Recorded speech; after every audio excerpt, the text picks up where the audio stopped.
gracias a Dios, amados hermanos, ¿verdad? Le doy gracias a Dios que me permite estar hoy con ustedes, ¿verdad? Compartiendo la palabra. Siempre agradecido del Señor de todo lo que nos deja disfrutar y nos deja compartir en esta vida, ¿verdad? Una salida a Acapulco, ¿qué le parece? A Cancún, a Veracruz, a las playas hermosas de Veracruz, de Acapulco, que ya se está levantando y se va a levantar porque es una ciudad maravillosa. Así es que le damos gracias a Dios y de todo lo que nos hace disfrutar. Mientras venía caminando, el Señor me venía ministrando en ese sentido de ser agradecidos por todo, absolutamente todo lo que el Señor nos permite vivir en esta vida. Así es que estuvimos llevando, hermanos, este año tengo el placer, el privilegio de parte de Dios de graduarme del doctorado. Entonces tengo que entregarle a Dios y a la escuela las tareas y todo eso, y bueno, pues estoy un poco complicado, ¿verdad? Pero ya finalizando, ya esperemos en Dios que culmine esto y ya podamos seguir avanzando. Así es que me ausenté la semana pasada precisamente por eso, porque tuve que llevar unas cosas que me hacen falta para la graduación, pero bueno, ya estamos aquí, hermanos. Doy gracias al pastor Oscar, que siempre yo sé que tengo gente que está detrás de mí, en los pastores, ¿verdad? Armando, Oscar, Francisco, el pastor Alan, el pastor Beto, el pastor Domingo, el pastor René, todos están siempre, ¿verdad? Listos con una palabra en caso que se les requiera, ¿verdad? Porque así les hemos enseñado. Mi pastor me decía, tienes que estar listo siempre.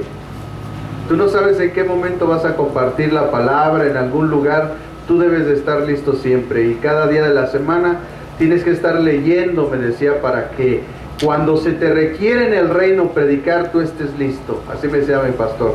Entonces esa misma enseñanza he transmitido a mis pastores, que siempre estén listos. Espero que la palabra que el Señor ha traído a través del pastor Oscar ha sido de bendición para sus vidas, hermanos. Ya está publicada para que la sigan viendo. Pero hoy vamos a continuar, hermanos, con nuestro estudio de Apocalipsis, en la parte 2 de la pregunta que hicimos: ¿por qué debe de volver Cristo?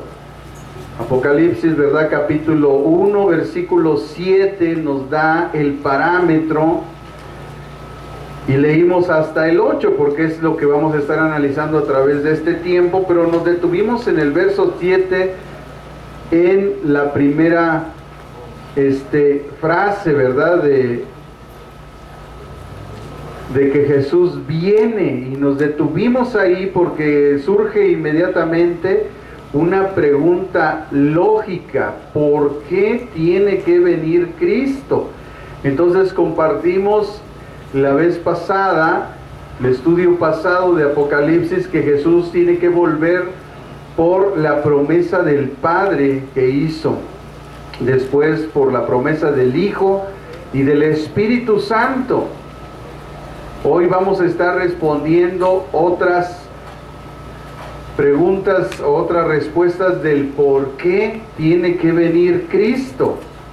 Así es que vamos a darle lectura para introducirnos en el versículo 7 de Apocalipsis capítulo 1. Dice la Escritura: he aquí viene con las nubes, y todo ojo le verá, y los que le traspasaron, todos los linajes de la tierra harán lamentaciones por él. Sí, amén. Yo soy el alfa y el omega, el principio y el fin, dice el Señor, el que es y el que era, el que ha de venir, el Todopoderoso.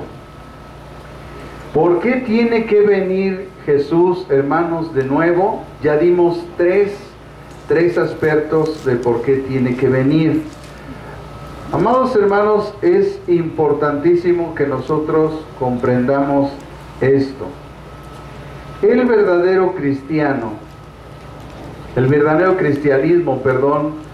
nos prepara para vivir en este mundo con justicia, con piedad y con dominio propio.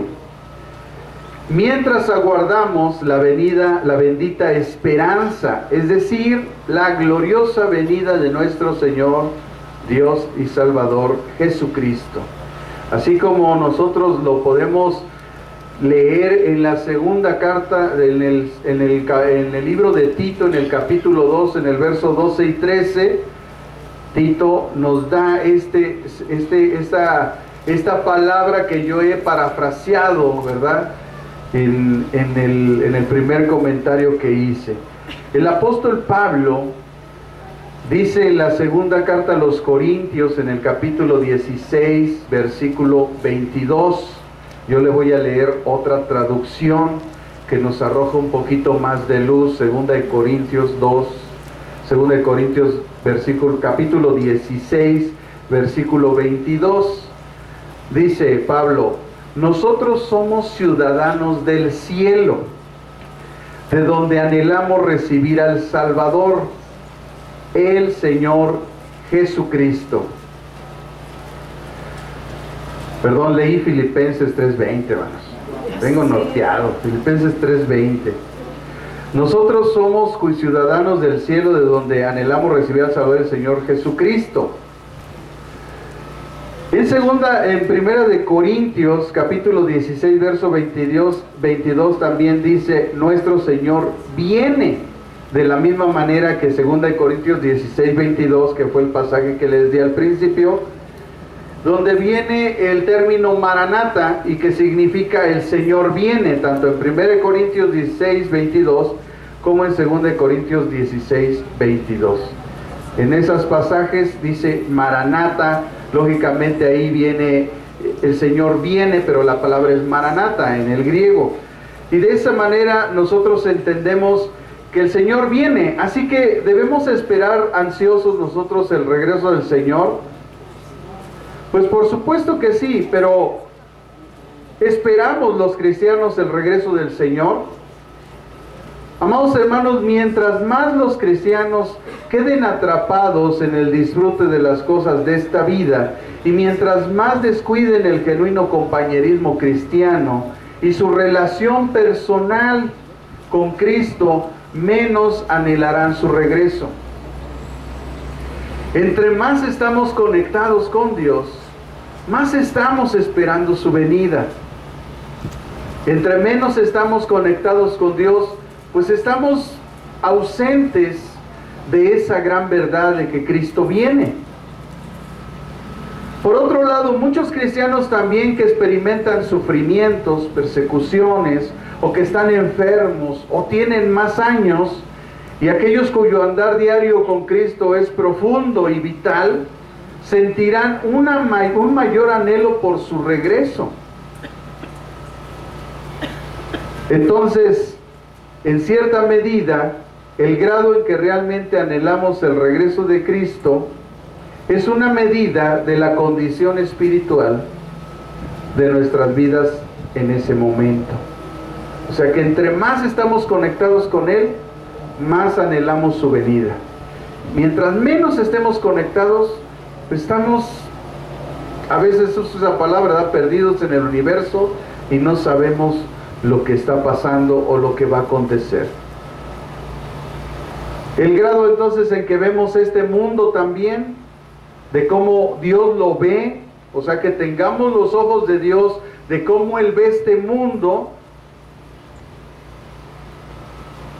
y viendo este mundo como un siervo de pecado y de rebelión contra Dios, y bajo el poder del maligno, como dice primera de Juan capítulo 5 versículo 19, nosotros nos daremos cuenta, porque primera de Juan 5, 19 dice: sabemos que somos de Dios y el mundo entero está bajo el maligno.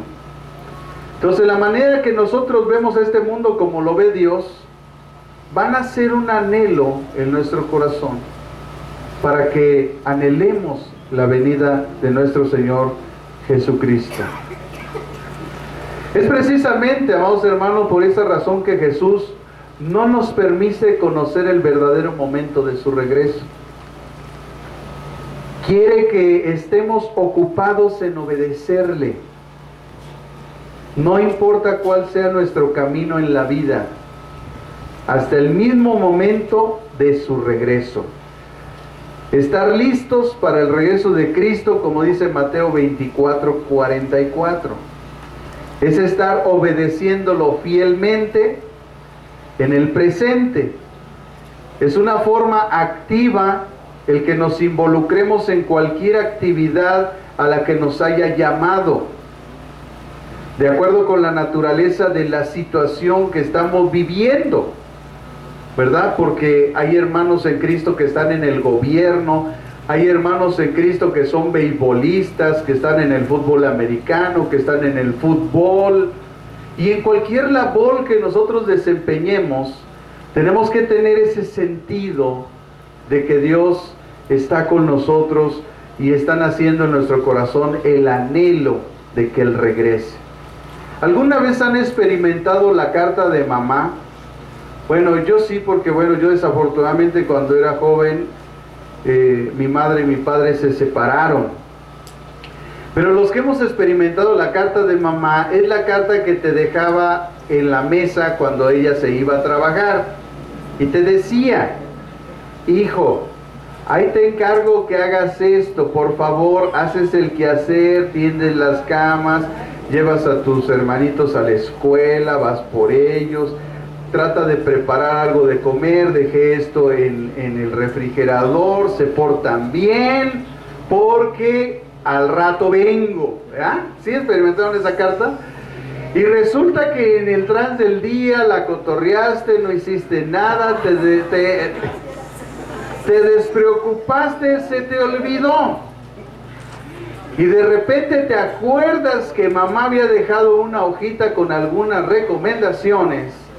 Y vas corriendo a la mesa y dices: ya viene mi mamá, ¿y qué me dejó que hiciera? Puta, y empiezas, ¿no? En friega. Entonces todos hemos experimentado esa cartita de mamá, ¿verdad? Bueno, pues el libro de Apocalipsis es así como un escrito de parte de Dios, donde de hecho en el último capítulo le dice a Juan: he aquí vengo pronto, y Juan contesta: amén, sí, ven Señor Jesús, ¿verdad? Y nosotros diríamos: tárdate tantito mamá, porque todavía no acabo. Pues el libro de Apocalipsis es así, es una carta de recomendaciones en nuestra vida, en la cual nosotros debemos de poner atención y de conocer algunos acontecimientos que van a suceder, porque el Señor desea que estemos listos. Por eso, desde que empezamos a estudiar el Apocalipsis, dijimos claramente que este es el mensaje que se debe dar actualmente, si es posible, en todas las iglesias. Es un estudio que todos los pastores deberíamos ya de enseñar a la iglesia, porque Cristo viene y anhelamos su regreso. ¿Cuántos anhelan su regreso? Yo anhelo su regreso.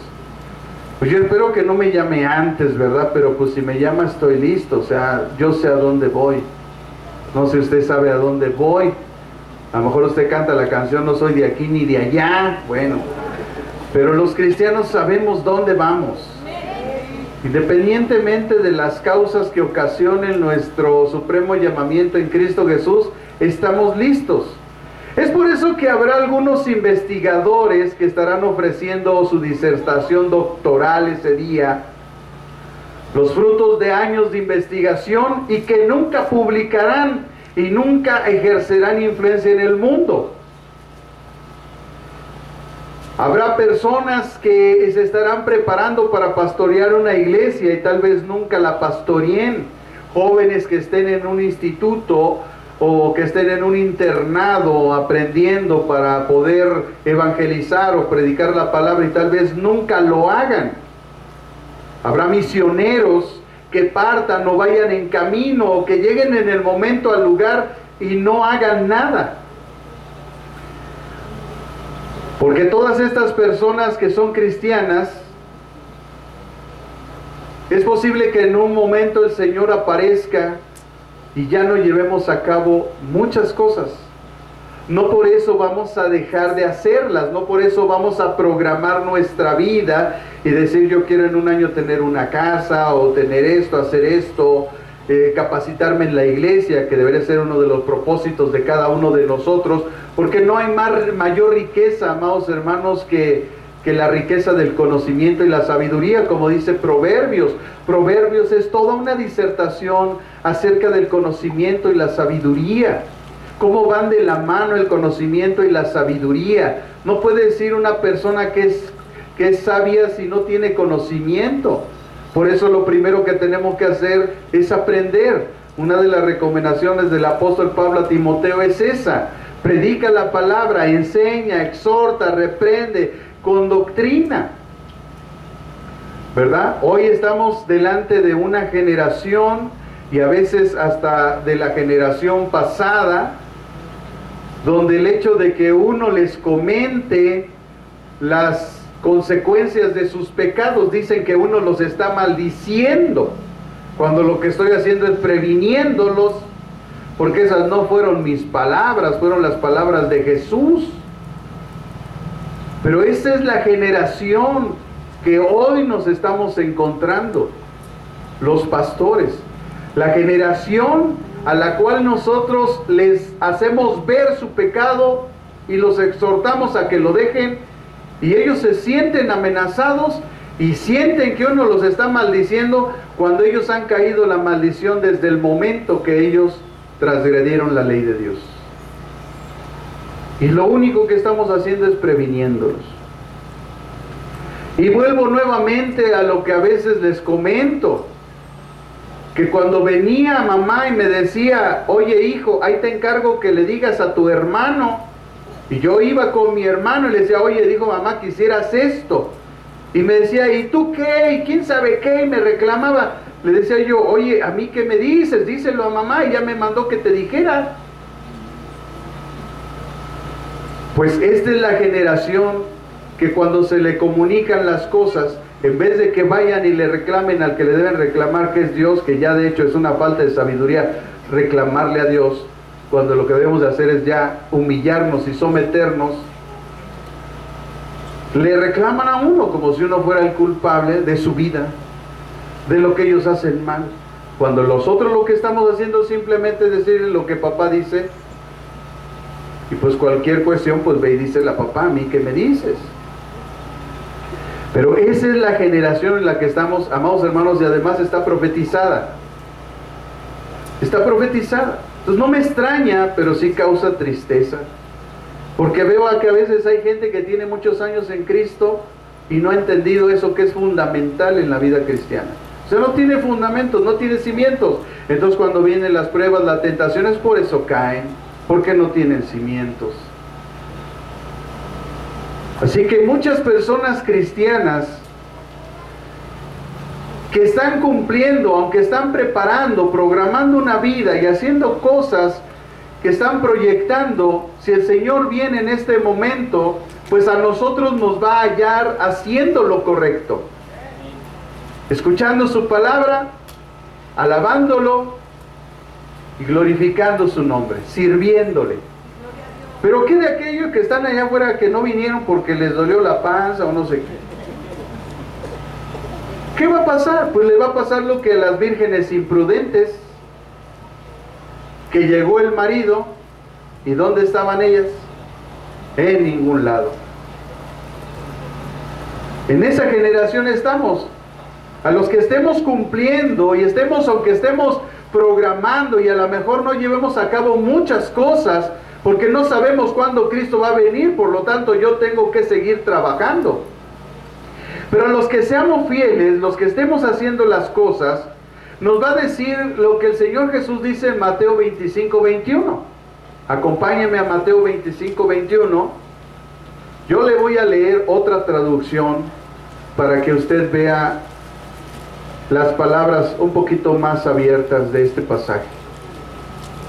Esta traducción dice, Mateo 25:21: hiciste bien, siervo bueno y fiel.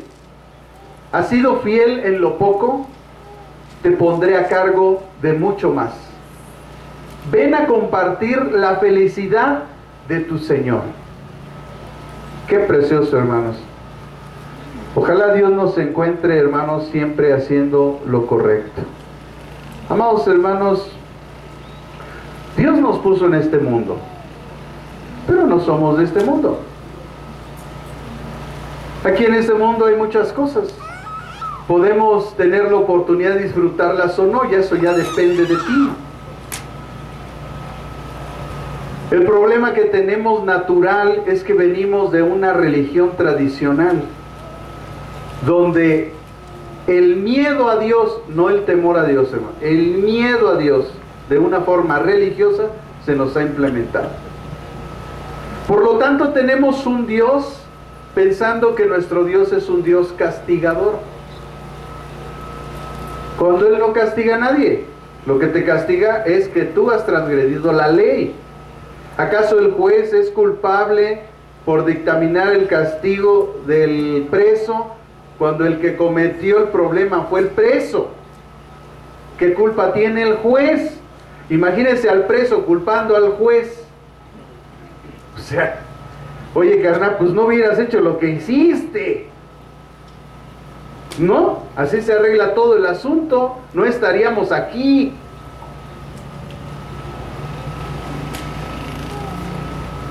Así que estamos, hermanos, en esta generación donde la perspectiva de las cosas de Dios, de la palabra de Dios, a veces son ajenas a la mente de la gente, porque me doy cuenta que no han recibido el Evangelio.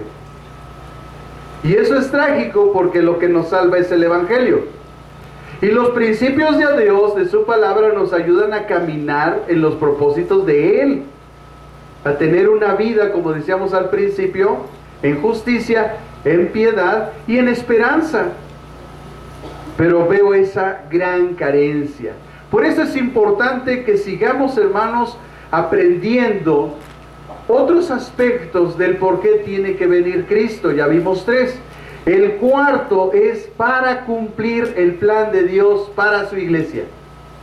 Por eso tiene que venir Cristo de nuevo, porque tiene que cumplir el plan de Dios para su iglesia. Debemos aprender, hermanos, que el plan de Dios para su iglesia en los últimos tiempos es triple. Número 1, Dios rescatará a su iglesia del terror de la tribulación. Esa es una promesa.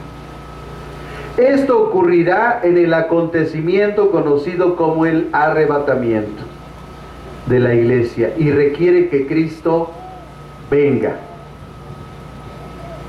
Hay algunos hermanos en Cristo, hermanos, porque no los puedo juzgar que no lo sean, que no creen esto. Y está bien, si no lo quieres creer. Pero, hermanos, de la misma manera de que racionalmente es mejor creer que Dios existe a no creer que Él existe, porque si Dios existe, como decía un disertador teológico por ahí, sin Dios llega el fin del tiempo y Dios no existe y yo creí en Dios, pues yo no perdí nada. Pero si llega el fin del tiempo y Dios sí existe y tú no creíste en Él, entonces tú lo habrás perdido todo. Bueno, el arrebatamiento es lo mismo. Si creo que el arrebatamiento viene y viene, pues ahí se ven. Pero si no viene, pues yo no perdí nada, mi fe está intacta.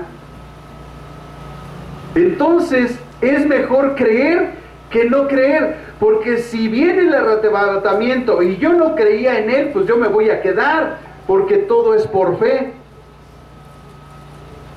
Porque además 4 veces en la Biblia se diserta y se exhorta y se le dice a la iglesia: el justo por la fe vivirá.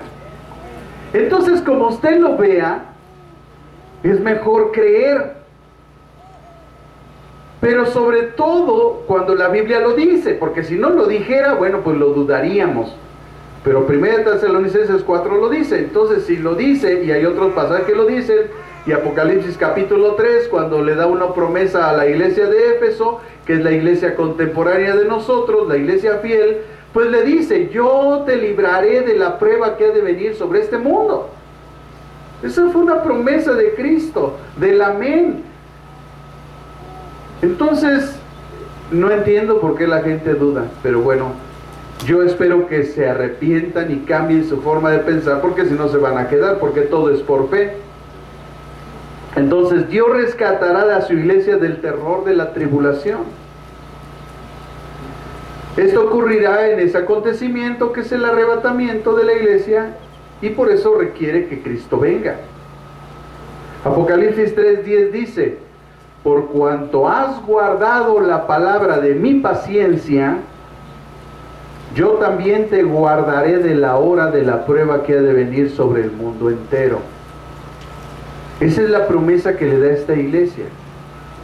Esta iglesia de Éfeso, como lo vamos a estudiar cuando lleguemos a las iglesias, esta iglesia de Éfeso es la iglesia fiel de este tiempo, porque hay una iglesia infiel de este tiempo también, que es la iglesia de la Odisea. Entonces a la iglesia fiel le dice: yo también te guardaré de la hora de la prueba que ha de venir sobre el mundo, para probar a los que moran sobre la tierra. Entonces el Señor Jesucristo tiene que venir en ese sentido para rescatar a su iglesia. No es lo mismo la segunda venida, hermanos, que lo que describe la Escritura a través del apóstol Pablo cuando él revela el misterio, que dice que el Señor desciende del trono. Cuando él desciende, no está diciendo que viene, está diciendo que desciende, y en ese momento todo el cielo sabe lo que tiene que hacer. Suena la trompeta, los creyentes oyen la trompeta de Dios, que va a ser un sonido que solo la iglesia va a reconocer, y automáticamente, aunque no lo dice la Biblia, pienso yo que todos vamos a voltar al cielo, porque va a venir del cielo, del trono de Dios, y entonces, ¡pum!, en un abrir y cerrar de ojos, al final de la trompeta, porque sonará la trompeta, y entonces nos reuniremos con Él en los aires, porque somos la esposa, y tendremos que ir a unas bodas, y la invitada de honor es Cristo, y nosotros somos su esposa. Pero también, amados hermanos, el segundo punto es que Dios recompensará a su iglesia por su fiel servicio a Él. Todo lo que hacemos, si tú levantas un papel que está tirado aquí cuando te vas, si tú ayudas con tu silla, hermano, para ponerla allá, los que ponen la lona, los que están de ujieres, todos los maestros que ahorita están ahí en la casita con los niños, que les están sirviendo ahí una enseñanza a los niños, los jóvenes, los adolescentes que ahorita están en otras carpas ahí recibiendo instrucción, todos los maestros, nosotros que estamos aquí, estamos sirviendo a Dios. Y Dios tiene que premiar eso, porque Él es fiel y justo. Además, Él nos ama con un amor impresionante, incondicional. Ese tiempo de recompensa presupone que Cristo haya regresado ya por su iglesia. En 1 de Corintios, capítulo 3, acompáñenme ese pasaje, 1 Corintios 3, del 12 al 15, dice la Escritura, 1 Corintios 3, 12 al 15. Y si sobre ese fundamento alguno edificare oro, plata, piedras preciosas, madera, heno, hojarasca, la obra de cada uno se hará manifiesta, porque el día la declarará, pues por el fuego será revelada.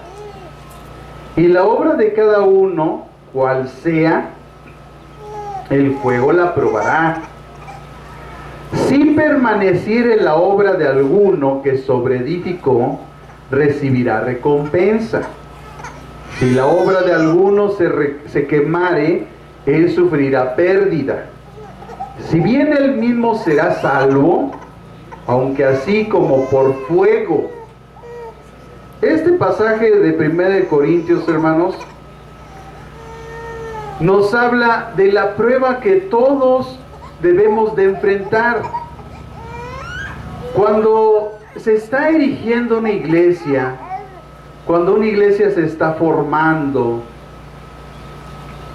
uno de los aspectos que más siento yo a mi forma de ver personal, después de 20 años de predicar el Evangelio y de la experiencia de la formación de una iglesia, es que los pastores temblamos cuando ustedes están en prueba,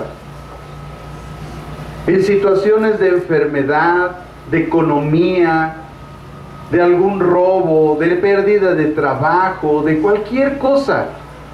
Porque lo que está pasando es que hay una prueba en sus vidas para ver si realmente la obra en la que nosotros hemos trabajado, la forma en que los hemos enseñado, los hemos guiado e instruido, si permanecen.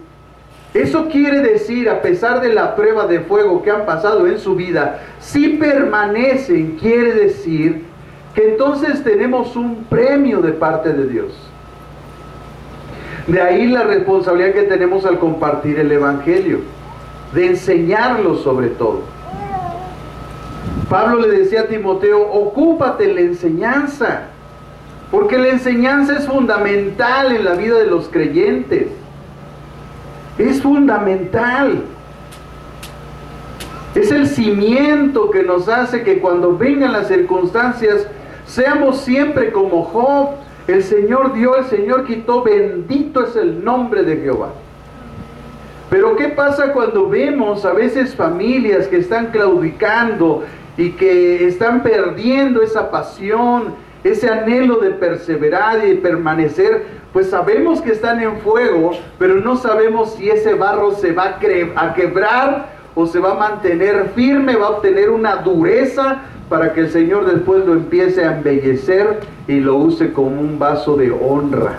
Y ahí es donde los pastores temblamos, porque mucha gente después de enfrentar las circunstancias ya no viene a la iglesia. Claro, no todo es nuestra responsabilidad, porque mi responsabilidad es guiarlos e instruirlos. Pero su responsabilidad es llevar una vida espiritual.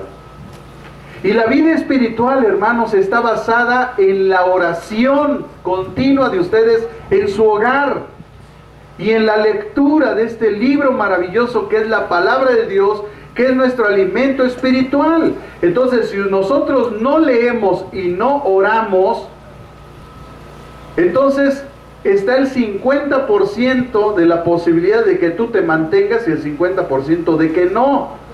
Pero si tú estás recibiendo instrucción, enseñanza de parte del pastor y además tú llevas una vida espiritual, eso te va a fortalecer más en medio de las pruebas y vas a permanecer. Y no serás de la estadística del infierno, de la gente que apostató de la fe y que ya no está en el Evangelio. Y que van a sufrir, hermanos. Si son cristianos, hicieron su profesión de fe y fueron sinceros delante de Dios, pues Dios los va a llevar como el hijo pródigo hasta lo más profundo del hoyo, y de que regresan, regresan. Pero ¿y si no eran cristianos? Hermanos, se van a perder por toda la eternidad en el infierno. Porque si hay algo que caracteriza a los hijos de Dios, hay muchos principios, pero uno de ellos dice en el libro de Proverbios que 7 veces cae el justo, pero de las 7 se levanta. Así que el problema no es caer, el problema es levantarse, el problema es seguir, el problema es perseverar, el problema es mantenerse. Si el problema no es llegar arriba, el problema es mantenerse arriba. Esa es la situación. En la segunda carta a los Corintios, el apóstol Pablo, en el capítulo 5, en el versículo 10, dice estas palabras, 2 Corintios 5:10. Porque es necesario, vean hermanos, es necesario que todos nosotros, dile al que está a tu lado, te incluye a ti. Sí, porque a veces piensa gente que no es para ellos esta palabra. Esta palabra es para todos, hermanos. Es necesario que todos nosotros compadezcamos ante el tribunal de Cristo. ¿Para qué? Ahí está el para qué. Cada uno reciba según lo que haya hecho mientras estaba en el cuerpo, sea bueno o sea malo. Aquí es importante, hermanos, para hacer una correcta interpretación bíblica, siempre preguntarles a quién se lo dijo. ¿Qué era la iglesia de Corinto? Es una iglesia de Cristo, eran creyentes. Entonces, ¿a quién se lo habló? A los creyentes. Y a ellos les dice, ¿verdad?, que el lugar donde nosotros vamos no es un trono de juicio, es el tribunal de Cristo.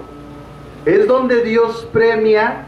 Mire, Dios ha puesto de antemano buenas obras en nuestra vida para que andemos en ellas. Pero a veces, digo, solo a veces, no queremos hacer lo que Dios ha determinado que tenemos que hacer. Y entonces, al dejar de hacer esa buena obra que Dios puso de antemano para que la hicieras y no la quisiste hacer, entonces cuando vayas al tribunal de Cristo, esas obras que Él puso de antemano para tu bendición, para todas las coronas que Él quería darte, pero que tú desechaste algunas, porque es que eso a mí no me gusta, pastor, eso yo no quiero. Ah, bueno, esa corona ya la perdiste. Y ese día en el tribunal de Cristo el Señor te va a decir, tú desechaste esta labor, esta buena obra que no el pastor te estaba encomendando, yo te la estaba encomendando a través de él. Yo le hablé a él, yo dispuse todo, yo puse esa obra delante de ti para que la hicieras, no la quisiste hacer. Bueno, esta corona no te la voy a dar porque no cumpliste. A pesar de que yo la puse de antemano, porque yo quería darte todo esto, pero tú no lo quisiste. Y entonces, bueno, pues perdiste la oportunidad.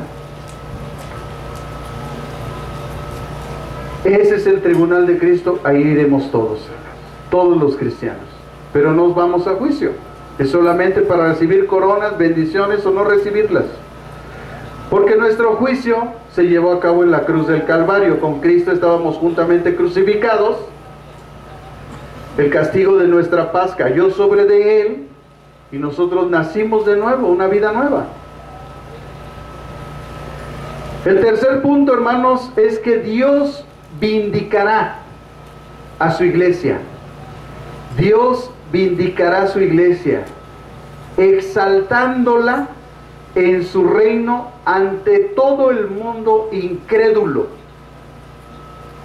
Toda esa gente que se burló de nosotros, toda esa gente que nos criticó, toda esa gente que habló mal de nosotros, toda esa gente se va a quedar con la boca abierta de ver la majestuosidad con la cual Cristo nos va a vestir, la gloria que se va a vislumbrar de nosotros, la majestad y la presencia de Dios gloriosa en nuestra vida. Quedarán, hermanos, con la boca abierta. Dios tiene que vindicar a su iglesia, porque en este tiempo la iglesia es criticada, señalada. Lo más triste que he encontrado, cristianos, entre paréntesis, que hablan de la iglesia, que hablan de los líderes, que hablan del pastor. Hermanos, hable de mí. Si yo fuera puesto aquí por bueno, yo no fui puesto por bueno. Yo no me puse, me puso Dios. Y yo voy a dar cuenta delante de Él, no delante de usted, ni delante de nadie. Yo a nadie le tengo que dar cuentas. Yo todos los días me presento delante de mi Dios y digo, Padre, aquí estoy. Si hice algo mal, pues corrígelo. Yo quiero ser como tú. Siempre en anhelo mi corazón. Yo nunca estoy buscando ofender a Dios. Nunca, en ninguna actividad. En ninguna. Siempre antes de hacer la actividad, me pongo y me encomiendo en la mano de Dios. Le digo, Señor, aquí estoy. Lo único que quiero en este momento es que tu nombre sea glorificado y sea honrado. Nada más. No importa lo que esté haciendo. Pero lógico, como la gente tiene sus perspectivas personales, porque venimos de una religión tradicional, donde siempre digo, salimos de esa tradición pero la traición no ha salido de nosotros. Y seguimos pensando como ellos piensan, cuando nosotros tenemos que tener la mente de Cristo y los principios de Cristo en nuestra mente y en nuestro corazón. Así que la gente va a ver quién realmente éramos. Aunque se burlaron, criticaron, señalaron, lo que hicieron, ellos van a ver que Dios nos va a vindicar. A cabo del periodo de 7 años de tribulación, la iglesia glorificada, la esposa de Cristo, volverá triunfante con Él. En aquel tiempo la iglesia será vindicada ante el mundo incrédulo, dejando claro quién realmente es el Señor y quién realmente era su iglesia. En Apocalipsis 19, acompáñenme, Apocalipsis 19, del 7 al 9 y después el verso 14. 7 al 9, verso 14. 7 al 9 dice: gocémonos y alegrémonos y démosle gloria, porque han llegado las bodas del Cordero y su esposa se ha preparado. A ella se le ha concedido que se vista de lino fino, limpio y resplandeciente. Porque, escuche esto, porque el lino fino es las acciones justas de los santos. Es decir, que cada que usted hace algo justo, usted se está vistiendo delante de Dios de lino fino, blanco y resplandeciente. Por eso hallamos en los evangelios que en las bodas se encontraran a uno que no estaba vestido de bodas. Dice: este cuate, ¿de dónde viene? ¿Qué hace aquí? ¿Quién lo invitó? No está vestido de bodas, porque no hizo ninguna obra justa en su vida. Y entonces el Señor lo echó de ahí. Se nos ha concedido vestirnos así. Es decir, que todas las obras que hacemos buenas en esta vida no son por nosotros, hermanos. Es por Cristo que está en nosotros. Es por la piedad de Él en nuestra vida, que nos hace sentir la necesidad de los demás. Y al ver esa necesidad los ayudamos, porque un día nosotros también fuimos ayudados. Todavía resuenan en mi corazón y en mi mente las palabras de mi madre. Cuando yo iba a la estética donde ella atendía a los artistas, me decía mi madre: siéntate, hijo. Y luego decía: vámonos a comer, y salíamos a comer. Y mientras comíamos, me decía mi mamá: mira, hijo, hay algo que yo te quiero decir. Siempre, cuando tú crezcas y tengas la oportunidad, siempre dale una propina a alguien. Y yo le decía: ¿por qué, mamá? Porque gracias a las propinas que hoy a mí me dieron en el trabajo, es que estamos en este restaurante. A veces me llevaba a unos restaurantes que daban miedo, porque te ponían tantos cuchillos y tenedores que tú decías: ¿y este pa' qué es? ¿No? Y pues uno chamaco, pues uno no sabe ni pa' qué. Y mi mamá me decía: con este es para el postre, hazlo para acá, con este vas a... Y me enseñaba. Y a veces me llevaba a esos restaurantes de caché, gracias a las propinas que a ella le daban los artistas que ella atendía, y era una bendición. Entonces ella me decía siempre, y se me quedó aquí, se me hizo extraordinario, porque gracias a eso teníamos para la comida, teníamos para la escuela, teníamos para los útiles a esas cuestiones. Y entonces a mí se me quedó. Y yo le hago la exhortación de que lo haga, y siempre, no importa el trato que le den, no importa si no le gustó la comida, no se porte déspota, sea usted cristiano, ame a la gente, respete su trabajo. Tanta gente que les está pidiendo cosas, y hay gente peor que tú, que les exige, que los trae, y pobre gente anda corriendo. Prémialos con una buena ofrenda. Gracias, tenga, aquí le dejo. Dicen los cánones que debemos de dejarles una cuota por lo menos del 15% de nuestro consumo. Entonces, si fuiste con toda tu familia y te gastaste 3,000 pesos, déjale 300, 400 pesos de propina a esa gente. Tú no sabes cómo lo va a bendecir. ¿Y sabes qué? La próxima vez que llegues a ese lugar te van a tratar como rey. Y solamente porque eres una persona buena y bondadosa, porque Cristo está en tu vida. Porque Él es abundante, porque Él es bueno y misericordioso, porque Él, así como me ama, yo demuestro mi amor a los demás. Así como Él me ayuda, yo ayudo. Pero cuando somos, ¿verdad?, de Monterrey, hijo, hermanos, no, de plano. Amados hermanos, Cristo ha permitido que la iglesia se vista de lino fino, que son las acciones justas de los santos. El ángel dice que le dijo a Juan: escribe, bienaventurados los que son llamados a las cenas de las bodas del Cordero. Y me dijo: estas son palabras verdaderas de Dios. Y dice: los ejércitos celestiales, vestidos de lino finísimo, blanco y limpio, le seguían en caballos blancos. Hermanos, tenemos un gran privilegio. Aprovéchelo. Siembre para el reino. Haga obras buenas y justas en esta vida, porque entonces estará ya sembrando para el reino, y cuando usted llegue, va a estar preparada su ropa por las acciones justas que usted hizo. ¿Para qué más tiene que venir Cristo, hermanos?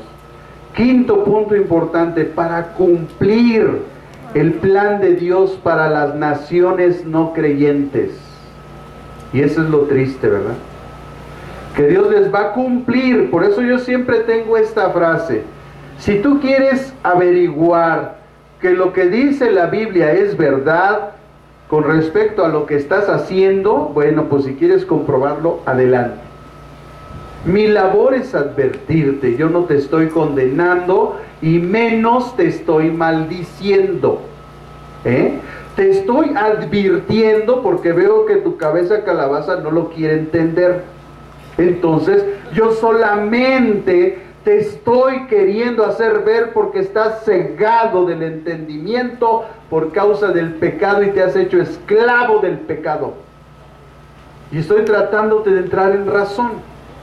Y si tú quieres averiguar que lo que dice la Biblia acerca de lo que recibe la gente que hace mal delante de los ojos de Dios y además no se arrepiente, bueno, pues averígualo. O sea, yo cumplo con decirte, punto. Ya si tú lo quieres averiguar, adelante. En este tiempo Dios les va a cumplir todo lo que Él había dicho de ellos, por causa de su incredulidad. Porque lo que Dios va más a juzgar en esta generación es la incredulidad. Porque, ¿qué dice la Escritura en Juan 3:17? Porque el Hijo del Hombre no vino a condenar al mundo, sino para que el mundo fuera salvo por Él.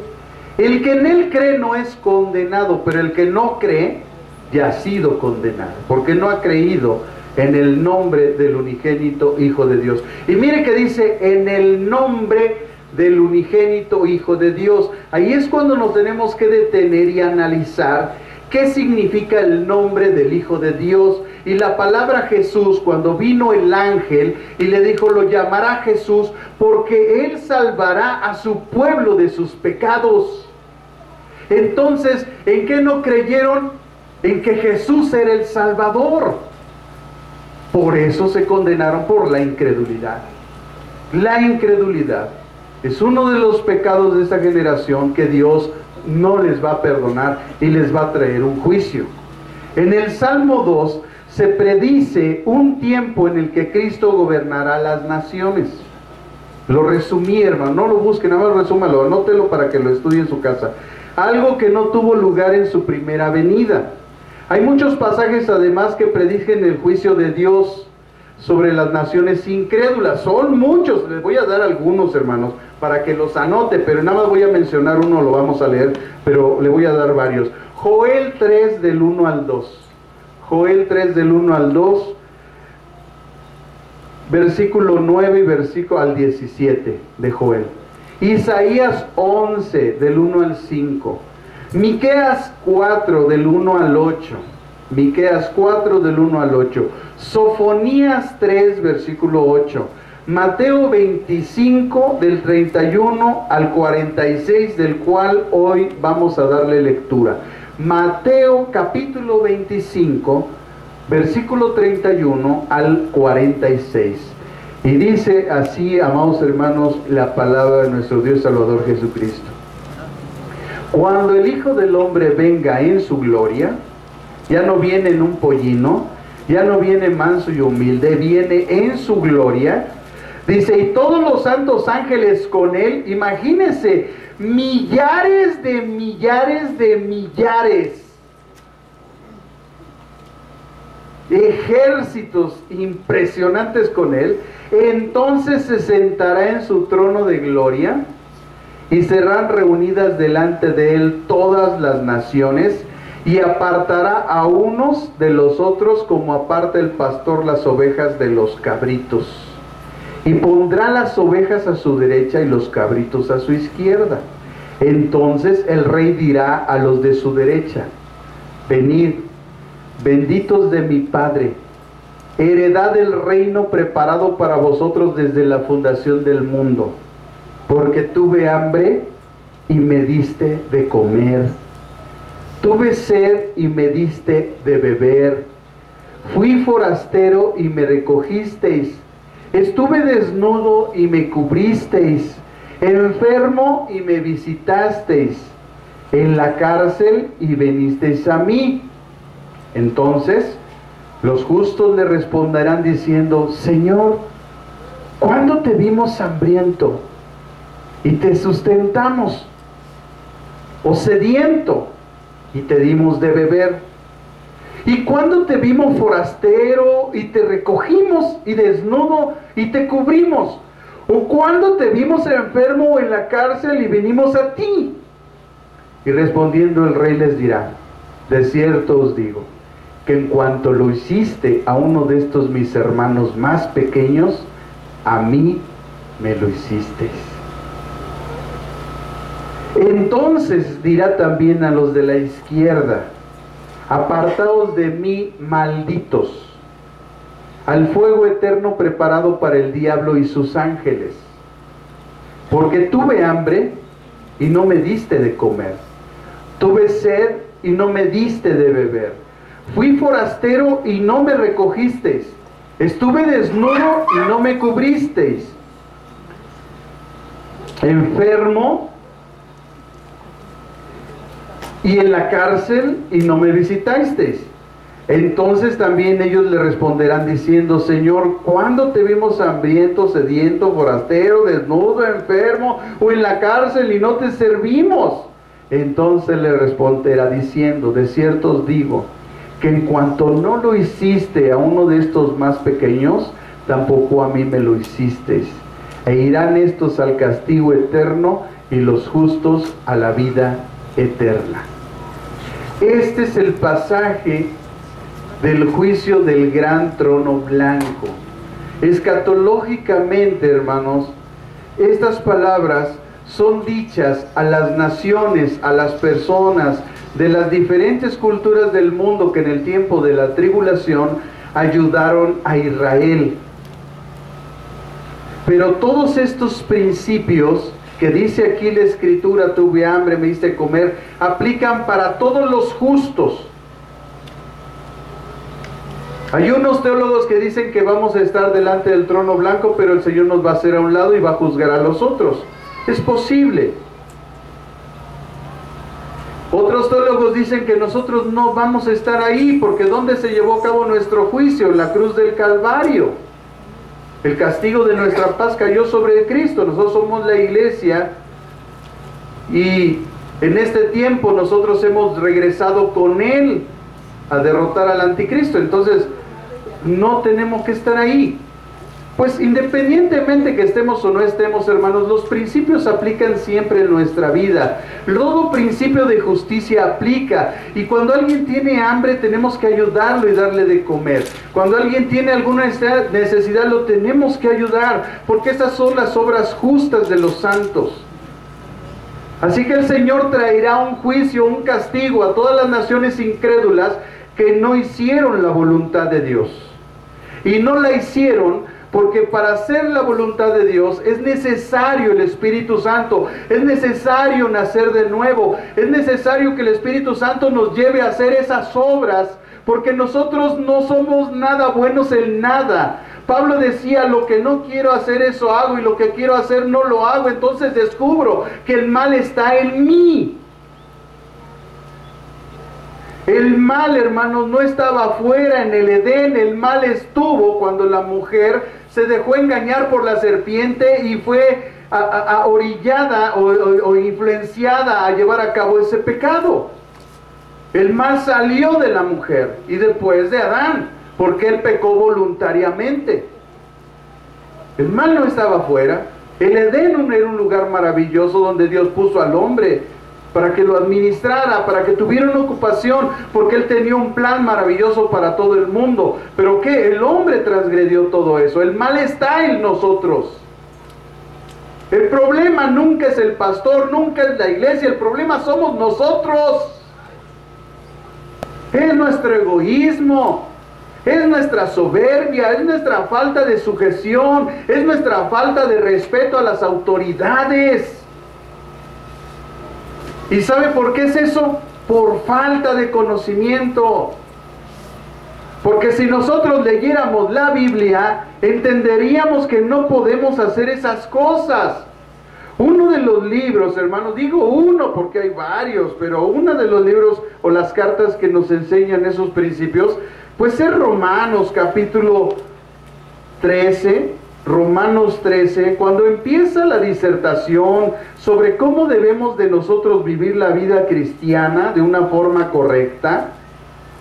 Recuerde que él ha hecho la división de Romanos, que del capítulo 1 al capítulo 8 están todas las principales doctrinas del cristianismo de una forma sistemática. El evangelio, la caída del hombre, los pecados de la humanidad, de Israel, de los gentiles, la justicia de Dios, todo ahí está desde el 1 al 8. Del 9 al 11 está el plan de Dios para Israel. Después de que entra el último cristiano al reino de Dios de los gentiles, entonces viene el plan de Dios para Israel. Pero después en el capítulo 12 empieza, y capítulo 13, 14, 15 y 16, cómo debe de ser nuestra vida cristiana. Y en el capítulo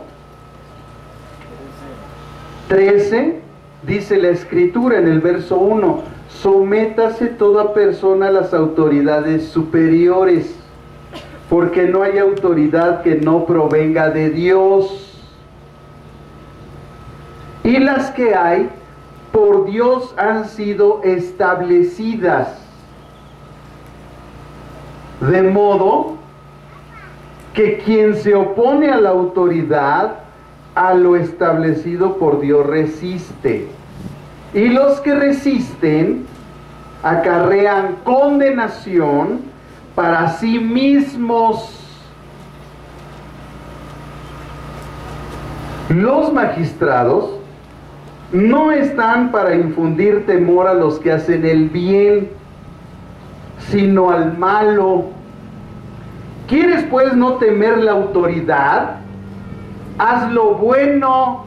¿Por qué le tiene el miedo al pastor? Hermanos, como yo fuera algo. Haz lo bueno y no me vas a tener miedo, porque yo de qué te voy a acusar o qué. Pero algo están haciendo mal que ni siquiera se me acercan. Aparte, como si yo fuera, ¿no? Uno de los X-Men que estoy viendo sus pecados ahí cada que ustedes pasan. Si así fuera, estuviera yo atormentado. Hermanos, si ya de conocer algunos pecados de ustedes me siento bien atribulado. ¿Y sabe por qué? Porque ustedes no lloran por sus pecados. Decía un gran evangelista, hermanos, de los grandes hombres de Dios que un día les compartí en los cultos. Ese hombre decía: si ustedes no quieren llorar, entonces no me juzguen a mí, porque yo lloro por sus pecados. Porque si ustedes no lloran por sus pecados, déjenme a mí llorar por los vuestros. Porque el problema de mucha gente, y más de los que se dicen cristianos, es que no conocen las consecuencias. Dentro de los 10 mandamientos, los 10 mandamientos son 10 ordenanzas o mandamientos de Dios que si tú no los cumples, tu consecuencia es la muerte.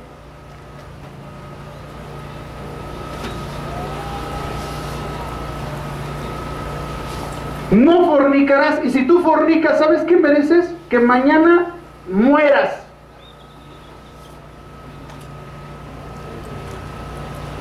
¿Pero qué dice la gente? ¿Qué dice la gente?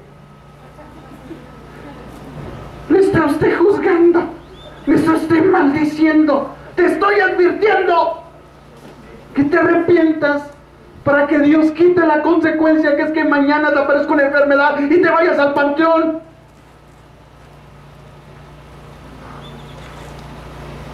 Hermanos, si ustedes no lloran por sus pecados, no me critique si yo lloro por los suyos. Dios va a juzgar. Dios va a juzgar. Toda palabra ociosa que sale en nuestra boca será juzgada. Toda palabra, toda. Por eso dice, apártese de hablar mentiras y engaños y blasfemias aquel que invoca el nombre del Señor. Déjate ya de majaderías, déjate ya de insultos, de groserías, porque toda palabra te la va a juzgar Dios. Pero como no hemos leído este hermoso libro, hermanos, que nos da el equilibrio en nuestra vida y nos quita todo el cochinero que traemos en la mente y en el corazón, por eso estamos viviendo así. Por eso no detenemos nuestra lengua para insultar a alguien, para hablar de alguien, para criticarlo, para señalarlo.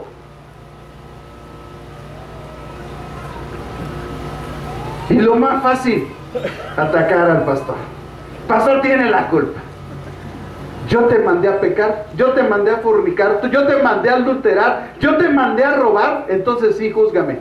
Pero yo no te mandé.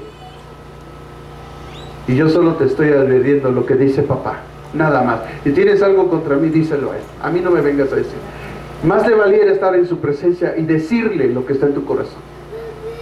Pero no me vengas a mí a decir que yo soy un simple mensajero.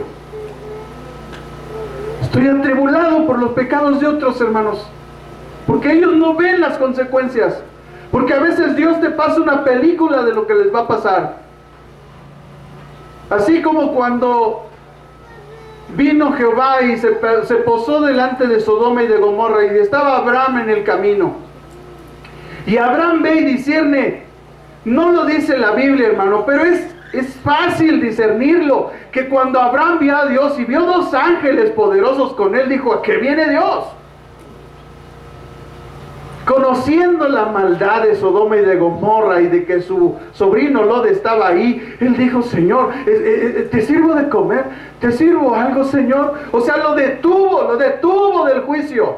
Señor, espérame, déjame te sirvo, no te vayas, dame ese...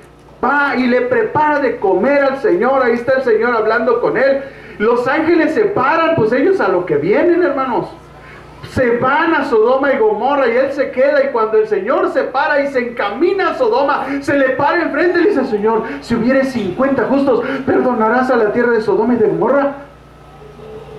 Y le dice el Señor, sí, si hubiera 50 justos, los perdono. Empieza a caminar el Señor y otra vez se le para enfrente Abraham. Dice, Señor, pero ¿y si hubiera 30, los perdonarías? Y así hasta que llegó a 10 y no hubo ni 10, hermano. 10 justos no hubo para que viniera el juicio sobre Sodoma y Gomorra. Entonces Dios nos pone ese dolor en nuestro corazón de lo que a veces ustedes hacen, para que nosotros intercedamos por ustedes, porque ustedes no interceden por ustedes mismos, no se arrepienten, quieren seguir en el pecado y en la maldad. Entonces Dios nos pone ese sentimiento y se resienten las rodillas y se resiente el cuerpo, porque es un estar ahí clamando por ustedes que no quieren arrepentirse. y que uno ve la ruina. Abraham sabía que algo venía y vio la ruina, por eso se le puso enfrente. Le dijo: Señor, espérate, detente. Y tiene que uno ir y poner una alabanza y cantarle a Dios como haciéndole así en su mano: Señor, quiero pedirte por mi hermano, mi hermana, fíjate que ha pecado, ten misericordia, Señor. Y está uno ahí como Abraham diciéndole: Señor, no vayas, Señor, detente, por favor, dale tiempo, Señor, ayúdalo. ¿Por qué tú no lo haces? Pero la misericordia de Dios nos pone toda esa carga a los pastores para que nosotros lo hagamos por ustedes cuando ustedes no lo quieren hacer. Y después de esa batalla, después de estar ahí de rodillas por un tiempo, se para uno y viene uno a la iglesia y ¿sabe qué recibe uno? Ese pastor, no, hay que ver si está alineado con el Señor, dicen unos espiritualoides por ahí. Hay que ver si está alineado con el Señor. Si el desalineado eres tú, si tú fuiste el que pecaste.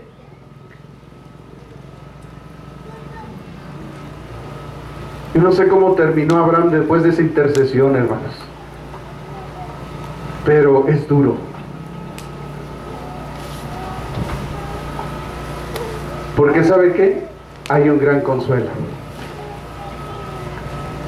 Los fieles de esta iglesia son nuestro motor. Es por ustedes que seguimos, por los fieles, por los que se arrepienten, por los que siguen, por los que están aquí, porque vale la pena. Entonces vale la pena, porque además estuvimos advertidos desde un principio de la ingratitud de la gente. Desde que yo vine al ministerio, mi pastor me dijo: hijo, prepárate para la traición, para la ingratitud, para el que no te valoren. Y dije: está bien, estoy dispuesto. Dios, hermanos, en medio de todas estas circunstancias, Él siempre va a llevar a su iglesia al punto donde Él la quiere llevar. Porque esta obra, como toda obra de Dios, es de Él, no es mía. Si fuera mía, esto ya se hubiera acabado desde antes.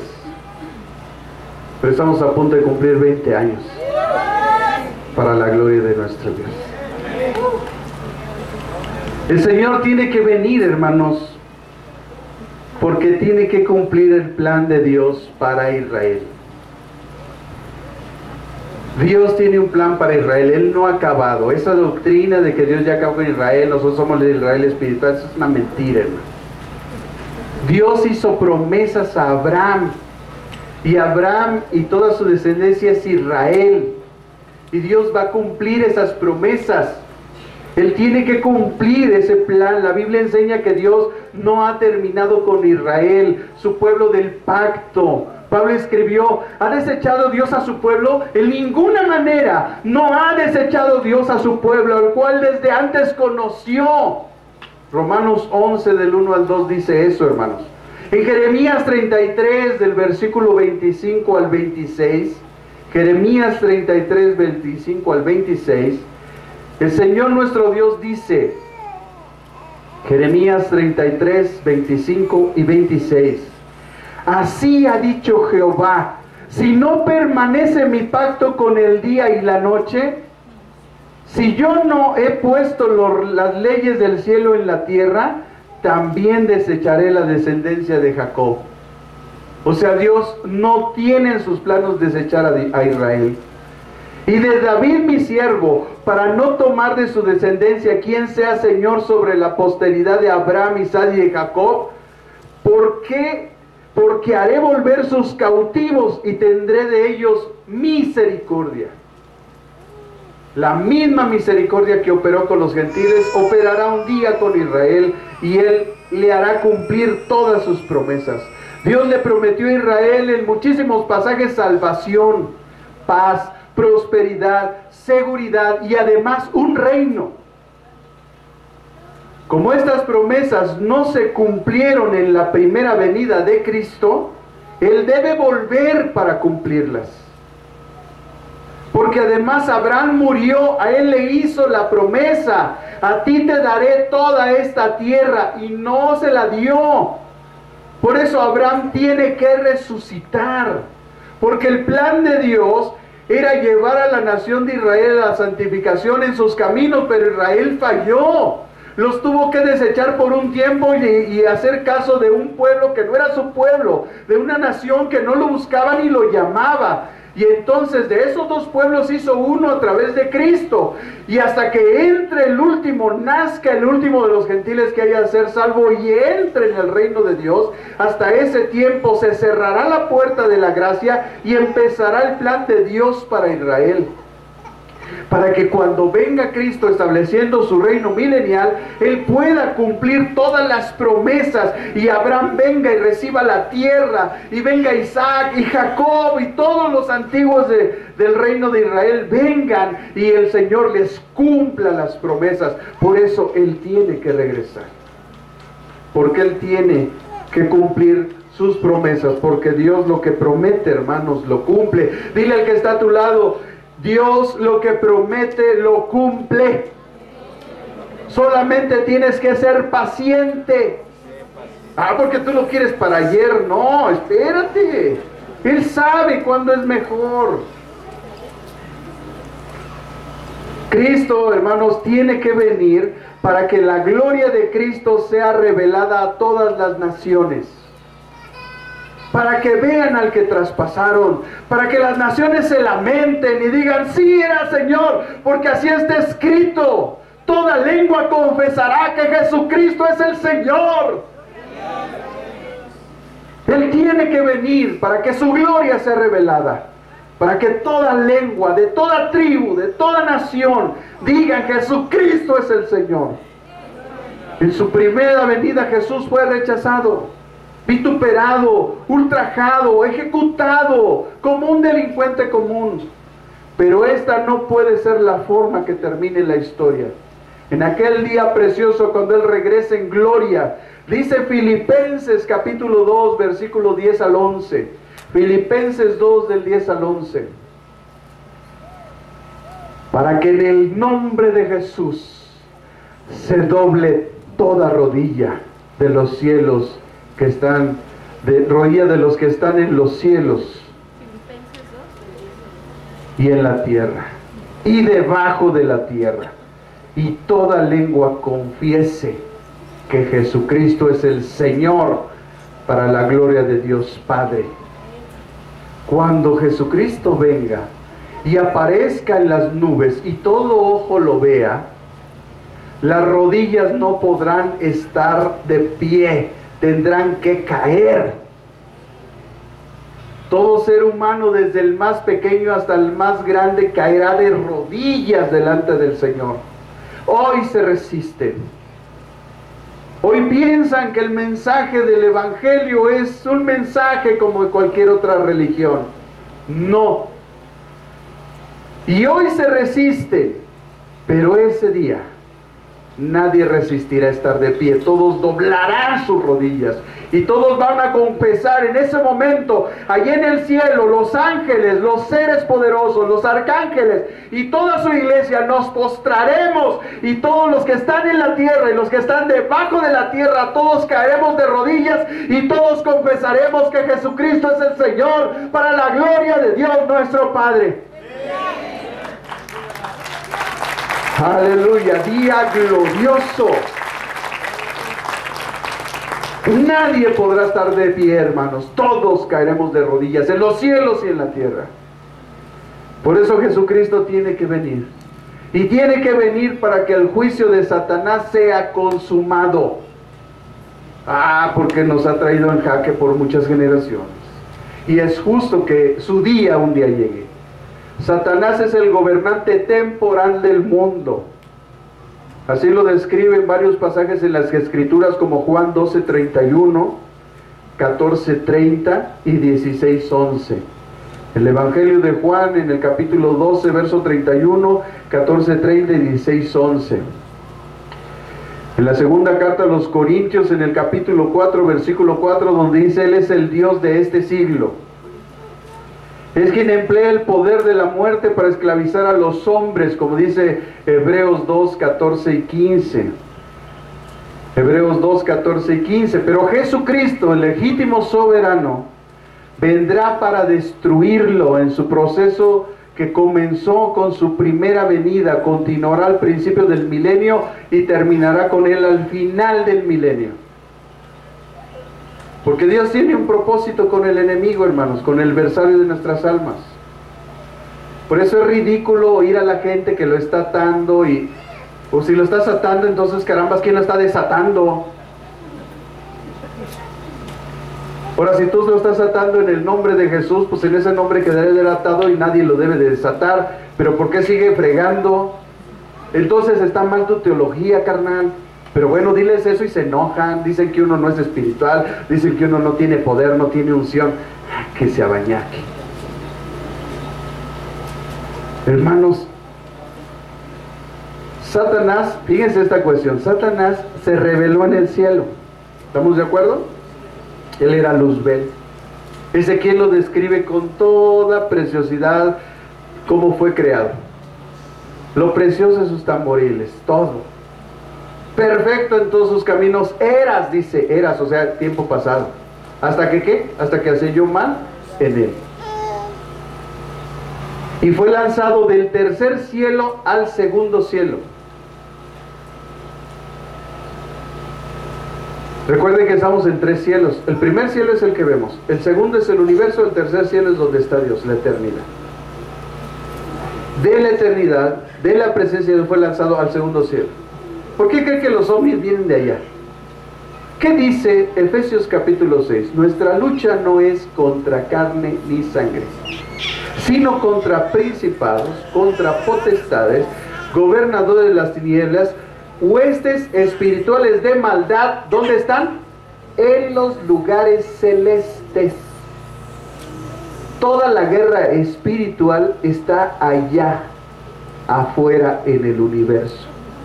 Los ángeles de Dios están siempre peleando. Cuando las almas de Dios salen de este mundo, los demonios, como van atravesando las almas hacia el tercer cielo, en el segundo cielo son interceptadas por los demonios. Por eso leemos que el cuerpo de Moisés, allá arriba, ¿dónde peleó Satanás por el cuerpo de Moisés? Allá arriba. En el libro de Job le dice Dios a Satanás, ¿de dónde viene Satanás? Dice, de rodear la tierra. Entonces, ¿dónde realmente está el diablo? Él no está en el infierno, hermanos. Él está allá arriba. Él está haciendo desbarajustes. Cuando tú pecas, Él va y te acusa delante de Dios. Por eso Juan dice que tenemos un abogado. Porque cuando viene el acusador, el abogado intercede por ti, te da chance y le dice, Señor, deja que se arrepienta, dale tiempo. Y por eso no te cae un rayo después de lo que hiciste. Por eso no te viene una enfermedad de inmediato. Dios te da tiempo de arrepentimiento por la intercesión de Jesús, porque la acusación ya la tienes. El diablo ya te fue a acusar. Pero ¿qué dice la bendita palabra en Juan, hermanos? En el capítulo 2 dice, esto escribe, hijitos, para que no pequéis, mas si alguno hubiere pecado, abogado tenemos para con el Padre, a Jesucristo el justo. ¿Ok? Entonces, nuestro abogado está intercediendo por nosotros. Satanás está en el segundo cielo. Sus huestes que fueron lanzados, los ángeles que ahí están ahí, pero también tienen acceso a la tierra. Pues está rodeando la tierra, hermano. No vino y atacó a Job. ¿Y cómo casi lo hace pedazos? Nada más porque Dios le impidió que matara que interviniera con su vida. Pero en pleno no está aquí, está allá arriba. Toda la bronca está allá arriba. Pero ¿qué va a pasar en Apocalipsis 12? ¡Ay de los moradores de la tierra! Porque Satanás ha lanzado ¿a dónde? A la tierra. En Apocalipsis 12, lo vamos a estudiar. El diablo lo va a aventar, ya no se va a hallar lugar allá arriba.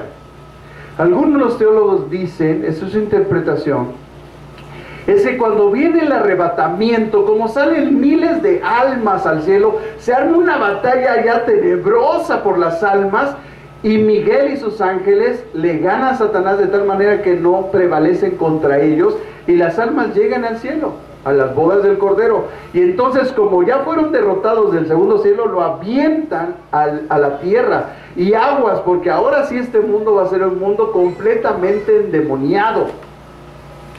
Como ya no va a tener potestad para salir arriba, ni menos para ir a la presencia de Dios, va a estar aquí haciendo un desbarajuste al grado que se va a meter y va a poseer al anticristo, hermanos. Entonces imagínense este mundo, si así ya como estamos, imagínense ya con todos los demonios sueltos. Es una cosa impresionante, hermanos. Yo no sé si tú te quieras quedar, dile que está a tu lado, ¿te quieres quedar? Dile, si no te quieres quedar, pues pórtate bien.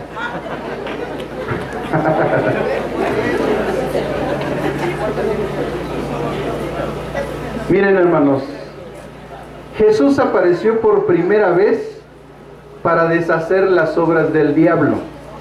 Dice 1 Juan 3:8. Como ya vamos a finalizar, hermanos, me voy rápido. Miren, Jesús apareció por primera vez para deshacer las obras del diablo. 1 Juan 3:8 dice: el que practica el pecado es del diablo, porque el diablo peca desde el principio. Para esto apareció el Hijo de Dios, para deshacer las obras del diablo. Jesús también aparecerá por segunda vez para aplastar al diablo.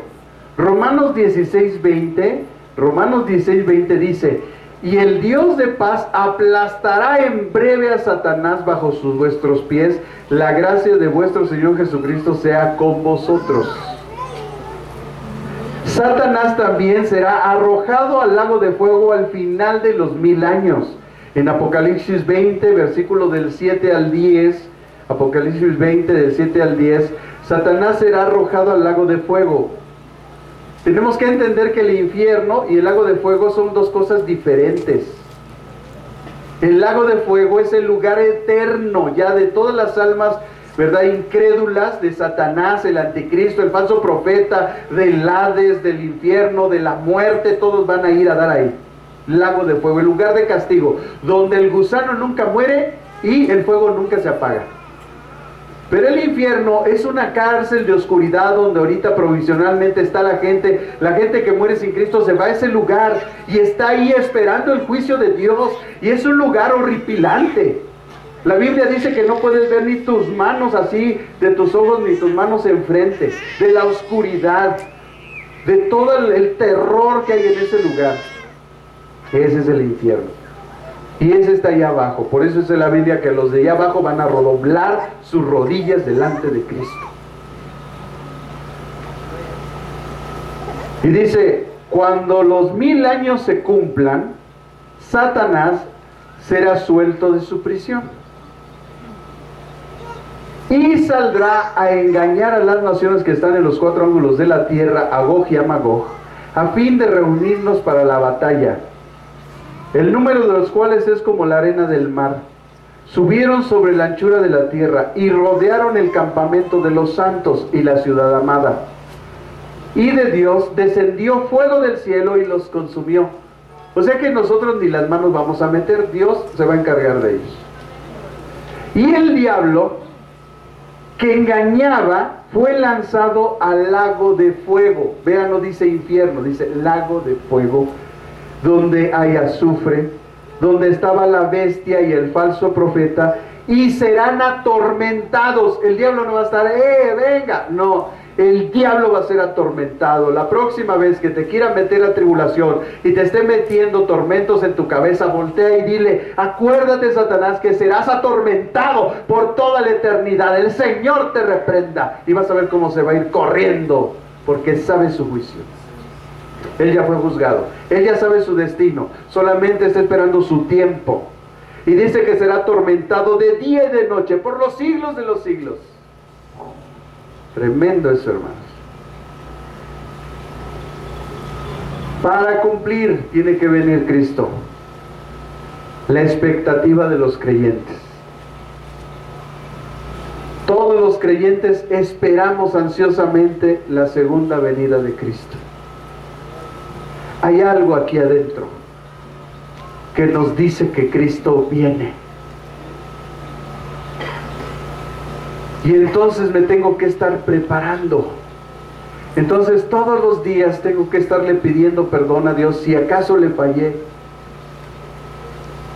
Y tengo que estarme lavando con la sangre de Cristo para que esté siempre limpio y preparado, y leyendo la Escritura y orando, haciendo aceite en mi lámpara para que cuando venga mi Señor yo salga a recibirlo. Amén. Si no, seré como las vírgenes insensatas y se cerrará la puerta y me quedaré. En Tito 2, del 10 al 13, hermanos. Tito 2, del 10 al 13. Este es el penúltimo pasaje que vamos a leer hoy, hermanos. Dice la Escritura. Tito 2, del 10 al 13. No defraudando, sino mostrándose fieles en todo, para que en todo adornen la doctrina de Dios nuestro Salvador. Porque la gracia de Dios se ha manifestado para salvación a todos los hombres, enseñándonos que, renunciando a la impiedad y a los deseos mundanos, vivamos en este siglo sobria, justa y piadosamente, aguardando la esperanza bienaventurada y la manifestación gloriosa de nuestro gran Dios, y sal al cielo para que vivan en su presencia para siempre, da la esperanza y el consuelo a nuestras vidas. Termino con estas palabras de un gran predicador, comentarista bíblico antiguo, que me encanta estudiar y escuchar las palabras de sus comentarios que él escribió, porque usted va a ver, son maravillosos. Él dijo estas palabras: basados en todas estas pruebas que hoy hemos estudiado de por qué viene Cristo, hermanos, basado en todas estas pruebas, solo es justo que creamos en el nombre del Hijo de Dios. Los creyentes tienen vida eterna en el pacto del Evangelio. Entonces, recibamos agradecidos el registro de la Escritura, siempre abundando en la obra del Señor, sabiendo que nuestro trabajo en el Señor no es en vano. El Señor Jesucristo nos invita a ir a Él en todas las circunstancias, con nuestras súplicas y peticiones, a pesar del pecado que nos asedia. Nuestras oraciones deben de ser ofrecidas siempre sometidas a la voluntad de Dios, como se pidió. En algunas cosas son contestadas rápidamente, en otras son otorgadas de la mejor manera para Él, aunque no a veces como se pidió. Debemos orar por el prójimo y por nosotros mismos. No podemos orar que sean perdonados nuestros pecados de los impenitentes e incrédulos mientras sigan así, ni que les sea otorgada misericordia, la cual supone el perdón del pecado, mientras sigan voluntariamente así. Pero podemos orar por su arrepentimiento, por el enriquecimiento de ellos con la fe en Cristo, y sobre la base de ella, por todas las demás misericordias salvadoras. Debemos orar por el prójimo y por nosotros, rogando al Señor que perdone y recupere al caído y alivie al tentado y afligido. Seamos agradecidos de verdad. No hay pecado para muerte del cual no se arrepienta verdaderamente y de la cual Dios no pueda tener misericordia. Vean el comentario, hermanos, de este hombre con respecto a este pasaje que leímos hoy, que está ahí. Por eso Jesús, poco antes de ir al cielo, estaba con sus discípulos y les dijo estas palabras: no se turbe vuestro corazón, creéis en Dios, creed también en mí. En la casa de mi Padre muchas moradas hay. Si así no fuera, yo se los hubiera dicho. Voy pues a preparar lugar para vosotros. Y si me fuere y os prepararé el lugar, vendré otra vez y os tomaré a mí mismo. Esa palabra en griego nos habla del arrebatamiento. Dice, los tomaré a mí mismo. O sea, eso no quiere decir que Él no está hablando de la segunda venida, que Él va a llegar y nos vamos a reunir con Él. No, Él está diciendo, los tomaré a mí mismo. Pues en una primera instancia bajará de su trono y nos tomará Él mismo. Los tomaré a mí mismo, para que donde yo estoy, ¿dónde está Él? En el trono. Entonces Él baja del trono, ¡pah! Vamos a Él. Donde yo estoy, vosotros también estéis. Denle un fuerte aplauso a Dios.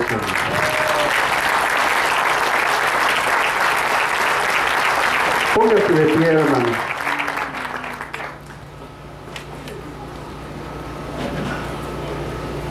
Toma la mano del hermano que está a tu lado. Si está lejitos, acércate a él. Jóvenes, no van a ser novios por eso, O sea, tómense de la mano. Santifiquen su pensamiento, jóvenes. Hermanos, santifiquen su pensamiento. El hecho de que mi hermana te dé la mano, no por eso, ¿verdad? Somos un cuerpo en Cristo, hermanos. A veces se nos olvida. El que está a tu lado, estará un día contigo allá en el cielo. Y esa es la oración mía siempre, que ninguno de esta iglesia quede exento del reino de Dios. Y un día estarás con Él. Por esa causa no debe de haber en nosotros rencores, iras, contiendas, desavenencias, ni nada de eso que nos estorban en el reino de Dios. En nosotros debe de haber siempre el deseo de perdonarnos y el de orar los unos a los otros. Pero estamos aquí nosotros privilegiados, tomados de la mano. Pero hay hermanos que no están aquí con nosotros y están en una cama de hospital. Y esta iglesia hoy va a extender la mano hacia ese lugar y tomar la mano de nuestros hermanos que están en el hospital o que están en una situación de la cual por una causa no pudieron estar aquí. Que la mano de esta iglesia los tome donde estén y que el Señor nuestro Dios los favorezca, los ayude y traiga sanidad a sus vidas. Así es que cierra tus ojos y empieza a adorar a Dios, empieza a adorarlo y empieza a decir: